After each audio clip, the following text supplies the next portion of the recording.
Sous Yellowstone se cache un supervolcan capable de remodeler la vie sur Terre. Mais ce qui le rend vraiment inquiétant, ce n'est pas seulement sa taille, c'est la possibilité que la planète elle-même l'alimente discrètement par le bas. Pendant des années, les scientifiques croyaient Yellowstone alimenté par un panache de chaleur constant venant du manteau, tel un chalumeau braqué sur la croûte. Mais de nouvelles recherches publiées en 2026 brossent un tableau bien plus complexe. Au lieu d'une source verticale unique, Yellowstone semble reposer sur un système complexe de conduits de magma souterrain. Imaginez un vaste réseau caché de canaux et de réservoirs où la roche en fusion circule lentement, s'accumule et se déplace. Ce système n'est pas un phénomène statique. Il est constamment façonné et remodelé par les forces tectoniques. Ces mouvements extrêmement lents et incessants de la croûte terrestre qui étirent, compriment et fissurent la surface du sol sous nos pieds. Dans cette nouvelle vision, la Terre n'accueille pas seulement le volcan, mais elle l'alimente activement. Bien en dessous de Yellowstone, les mouvements du manteau supérieur et les tensions de la croûte agissent comme une pompe naturelle, poussant le magma dans différentes poches au fil du temps. C'est un peu comme presser une éponge remplie de liquide. La pression force la matière à se déplacer, parfois dans des directions inattendues. Cela aide à expliquer pourquoi Yellowstone est si dynamique, même lorsqu'il n'est pas en éruption. Et il est déjà entré en éruption, à une échelle stupéfiante. Au cours des 2,1 millions d'années passées, Yellowstone a produit 3 super-éruptions. La plus récente, il y a environ 630 000 à 640 000 ans. Ce n'étaient pas des événements volcaniques ordinaires. Ils ont projeté d'énormes volumes de cendres et de gaz dans l'atmosphère, remodelant les paysages sur des continents entiers. Si une telle éruption devait se reproduire, elle ne surgirait pas de nulle part. L'un des premiers signes avant-coureurs serait probablement des essaims de séismes intenses, des milliers de petites secousses alors que le magma se fraye un chemin vers le haut. Le sol tremblerait, bougerait et finirait par se fissurer sous la pression.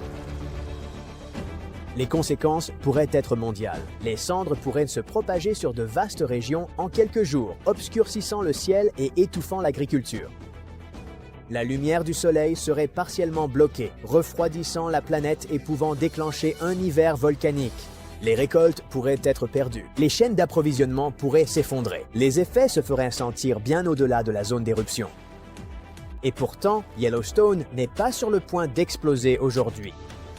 En fait, ce que les scientifiques voient en ce moment est quelque chose de plus subtil et, d'une certaine manière, de plus fascinant. Des instruments ont détecté un large renflement d'environ 19 miles de large s'élevant sous le parc. Ce n'est qu'un soulèvement d'environ 2,5 cm pour l'instant, mais cela révèle du magma bougeant en profondeur. Ce genre de mouvement n'est pas inhabituel pour Yellowstone. Cela fait partie de son rythme naturel. Malgré son passé dramatique et son immense puissance, les chances d'une super éruption de notre vivant sont extrêmement faibles. La chambre magmatique est principalement solide et l'activité actuelle reste dans les limites normales. Pourtant, Yellowstone est bel et bien vivant. Il reste donc à voir ce que l'avenir nous réserve. Depuis près de 700 000 ans, le volcan Taftan est parvenu à faire croire à tous qu'il était éteint. Or, de récentes observations satellitaires révèlent que son sommet s'élève, comme si une force interne l'étirait, le faisait basculer et lui arrachait un craquement après la plus longue torpeur imaginable. Cette évolution inquiète les scientifiques, examinons donc si elle doit également vous alarmer.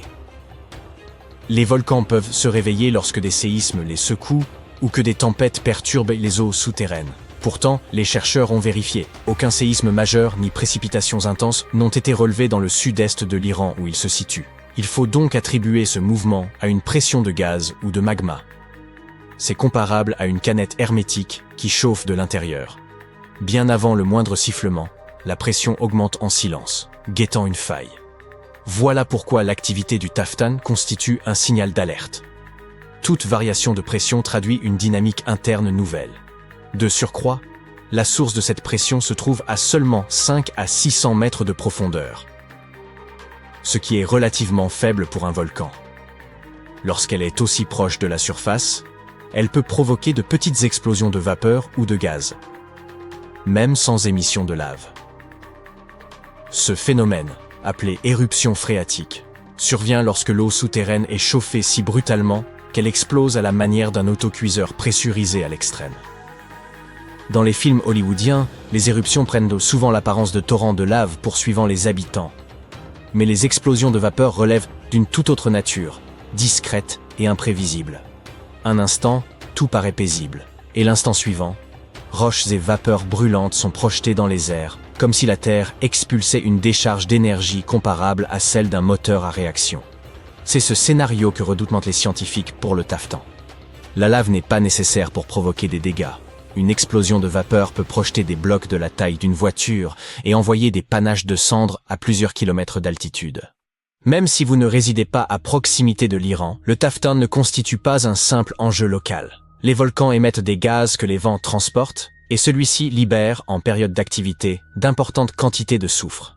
Le dioxyde de soufre ne se limite pas à une odeur désagréable. Il altère la qualité de l'air, irrite les voies respiratoires, et réagit dans l'atmosphère en formant des particules capables d'atténuer la lumière solaire et de refroidir les températures.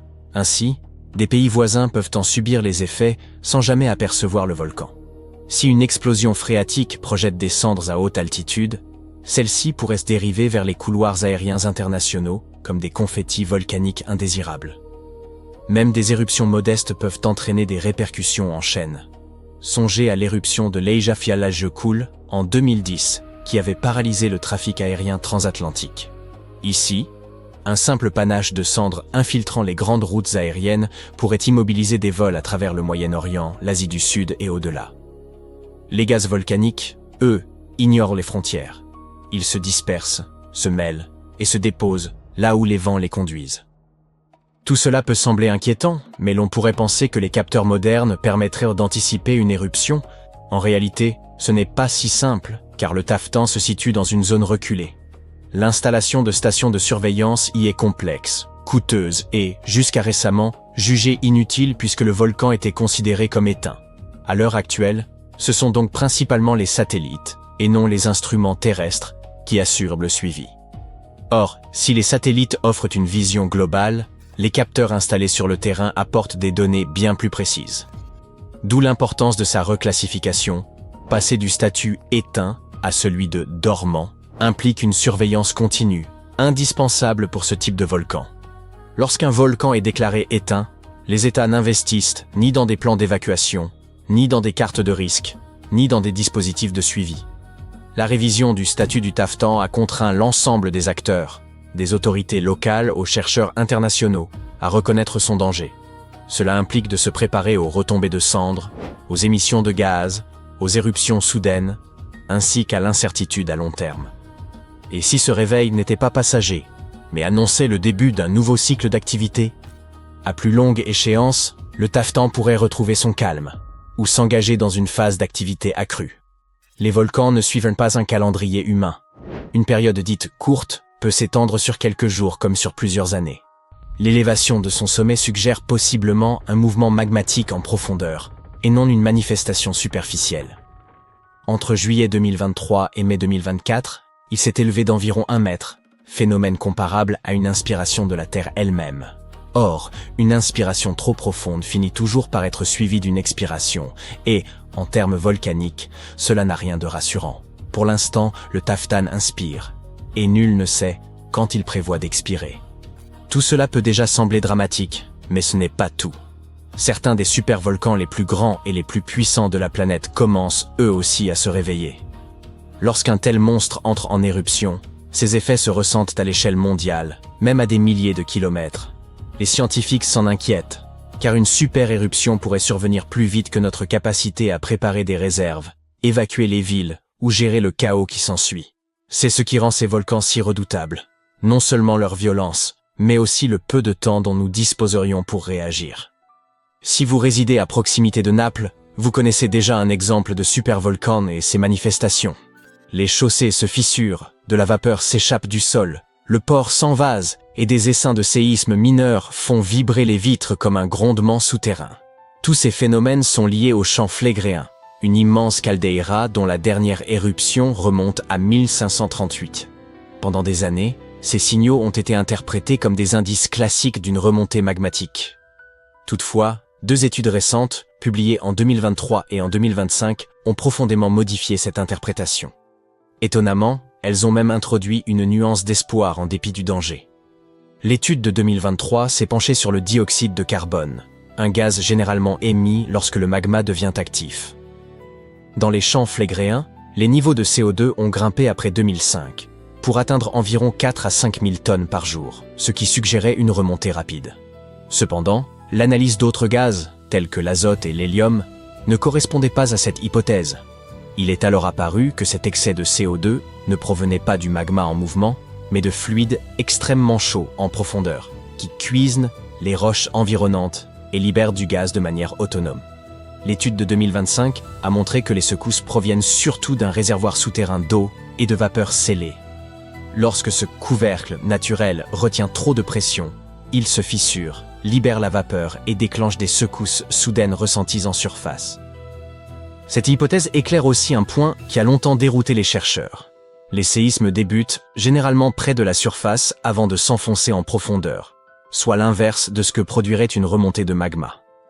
Après les secousses les plus intenses, le sol s'affaisse souvent légèrement, tel un ballon qui se dégonfle après avoir relâché de l'air. Cela ne signifie pas pour autant que les champs flégréens soient devenus sûrs. Le magma demeure enfoui en profondeur et des explosions de vapeur peuvent toujours projeter roches, cendres et gaz brûlants sans le moindre signe préalable de lave. Ce qui a réellement évolué, c'est la manière dont les scientifiques envisagent le risque. Observer passivement ne suffit plus. Si l'humanité ne disposait que d'une année d'alerte avant une super éruption, elle serait mise en grande difficulté. Constituer des réserves, déplacer des populations, préserver les chaînes d'approvisionnement, tout cela deviendrait presque ingérable.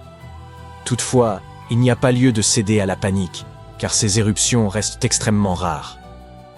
La dernière remonte à environ 26 500 ans en Nouvelle-Zélande. En moyenne, elles surviennent une fois tous les 100 000 ans.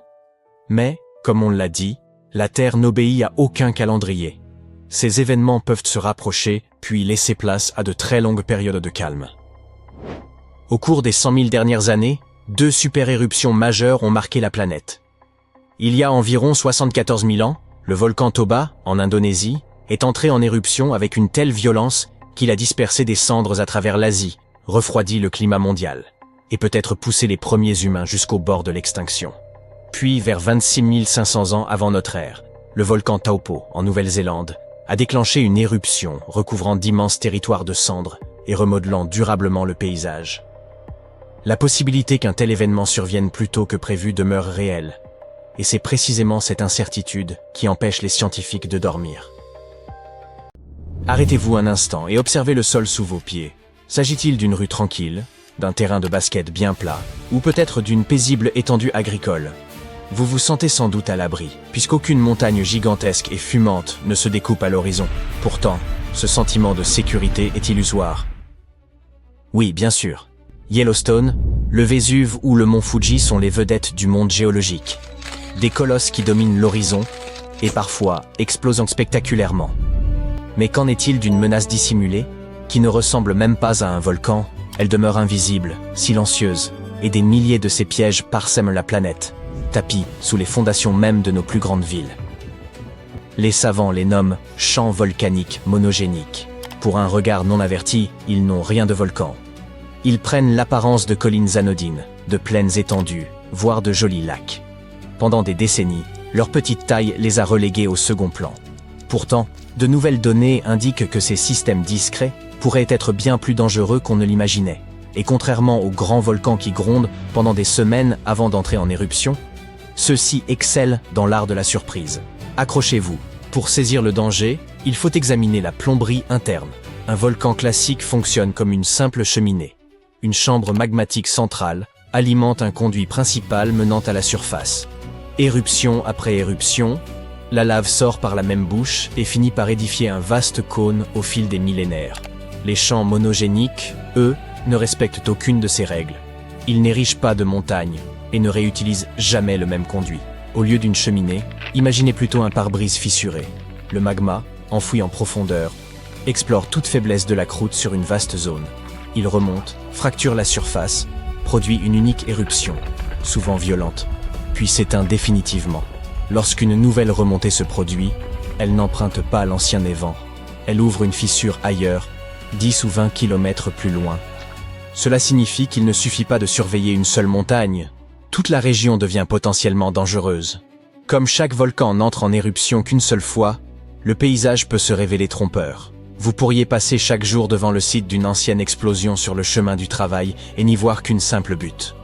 Le plus inquiétant reste toutefois la vitesse. Dans ces champs, le magma peut jaillir depuis 50 km de profondeur jusqu'à la surface en moins de 24 heures, progressant parfois à près de 6 km/h. Cela paraît lent pour une voiture, mais pour de la roche en fusion, c'est presque la vitesse d'un ascenseur. Ce problème n'est pas qu'une hypothèse abstraite réservée à des déserts inhabités. Prenez Auckland, en Nouvelle-Zélande, une métropole moderne, bordée de ports et peuplée de plus d'1 million d'habitants. Pourtant, la ville repose sur un véritable champ de mines géologiques. L'idée paraît absurde, n'est-ce pas? Sous les stades de rugby, les parcs et les carrefours animés s'étend le champ volcanique d'Auckland. Les collines verdoyantes qui ponctuent le paysage urbain ne relèvent pas d'un aménagement paysager. Elles sont les vestiges d'au moins 53 éruptions distinctes. Quant à l'île de Rangitoto, visible au large, elle a émergé de l'océan il y a seulement 6 siècles. À l'échelle géologique, c'est l'équivalent de quelques minutes. Longtemps, ce champ volcanique fut considéré comme paisible, mais les chercheurs ont récemment commencé à y détecter de subtils signaux de changement. L'aspect inquiétant d'un tel système n'est pas qu'un volcan connu puisse se réveiller. Le danger réside dans la possibilité qu'un nouveau surgisse soudainement et que la situation vire à la catastrophe.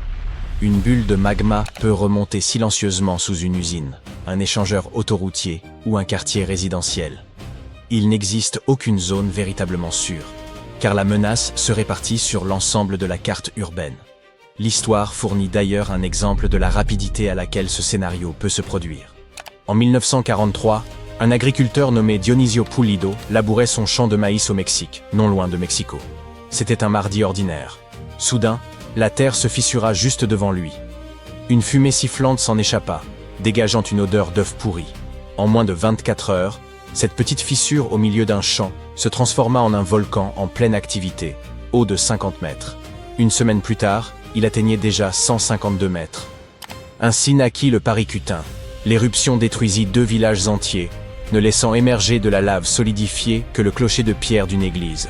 Un vestige fantomatique toujours visible aujourd'hui. Ce cauchemar géologique avait commencé dans un simple champ de maïs. Et ce n'était pas un cas isolé. Considérez le champ volcanique de Harat Rahat, en Arabie Saoudite. En 1256, une immense fissure s'ouvrit près de la ville de Médine. Pendant 52 jours, elle projeta de la lave, formant une véritable rivière de feu longue de 22 km. Aujourd'hui encore, ce champ volcanique existe, et la Médine moderne s'est étendue sur ses anciennes coulées solidifiées. Imaginez maintenant ce même scénario dans une banlieue de Los Angeles, dans un arrondissement de Tokyo ou dans un quartier européen. En quelques jours à peine, une ville entière pourrait se retrouver ensevelie sous les cendres. Le danger est mondial. Il s'étend des plus de 1800 évents du sud-ouest américain jusqu'à la région agitée de l'Eifel en Allemagne, sans oublier des champs comparables en Chine. Les experts avertissent que le danger réel ne tient pas à la taille, mais à la fréquence et à l'emplacement. Ces volcans sont souvent explosifs. Quand le magma remonte vite et rencontre des eaux souterraines, fréquentes sous les villes et les terres agricoles, l'eau se transforme aussitôt en vapeur.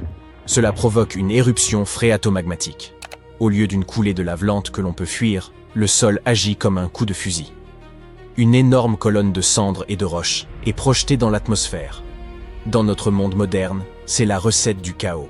Nous dépendons de systèmes fragiles, transports aériens, signaux GPS, chaînes d'approvisionnement en flux tendu. Il n'est pas nécessaire qu'un supervolcan entre en éruption pour ébranler l'économie mondiale. Une petite éruption près d'un grand centre logistique peut suffire. Souvenez-vous de l'éruption islandaise de 2010. Ce n'était même pas une grande explosion selon les standards historiques. Pourtant, le nuage de cendres a immobilisé plus de 100 000 vols et bloqué 10 millions de passagers. Les cendres volcaniques fondent dans les moteurs d'avions, tandis que la poussière toxique empoisonne les cultures et contamine les réserves d'eau avec des métaux lourds. Cela crée un effet domino. Une petite éruption au mauvais endroit déclenche une défaillance en chaîne des infrastructures mondiales. Et le plus inquiétant est que les signaux existent déjà. Des études géologiques récentes montrent une hausse d'activité dans ces champs dispersés. Il ne s'agit pas toujours de séismes violents.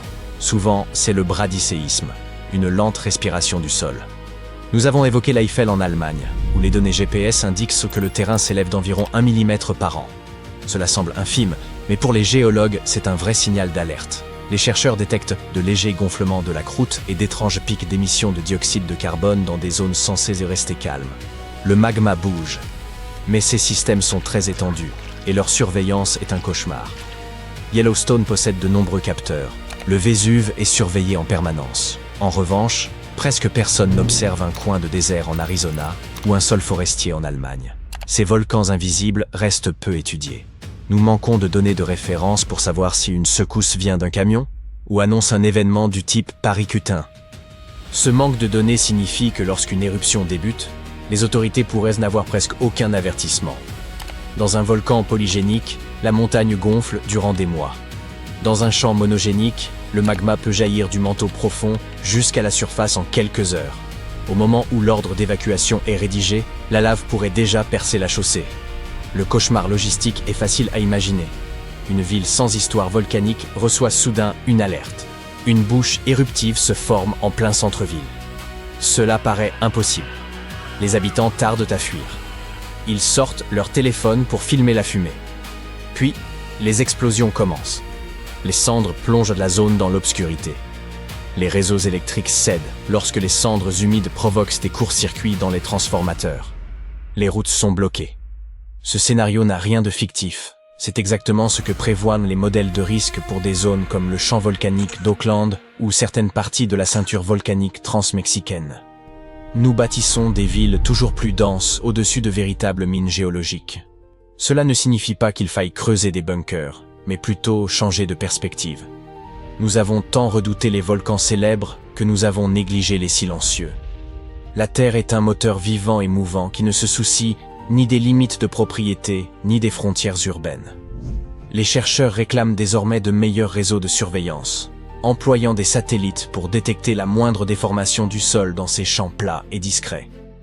Car la seule façon de survivre à une attaque surprise est de la voir venir avant que la Terre ne se fissure.